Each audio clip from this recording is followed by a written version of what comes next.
بسم اللہ الرحمن الرحیم۔ السلام علیکم۔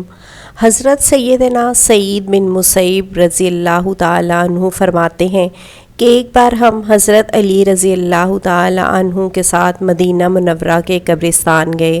حضرت مولا علی رضی اللہ تعالیٰ عنہ نے قبر والوں کو سلام کیا اور فرمایا، تم اپنی خبر بتاؤ گے یا ہم تمہیں بتائیں؟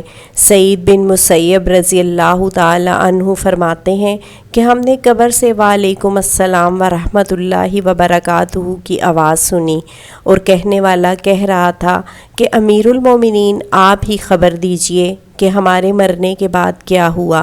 حضرت مولا علی کرم اللہ وجہہ نے فرمایا، سن لو کہ تمہارے مال تقسیم ہوں گے، تمہاری بیویوں نے دوسرے نکاح کر لیے، تمہاری اولاد یتیموں میں شامل ہو گئی، جس مقام کو تم نے بہت مضبوط بنایا تھا اس میں تمہارے دشمن آباد ہوں گے، اور اب تم اپنا حال سناؤ۔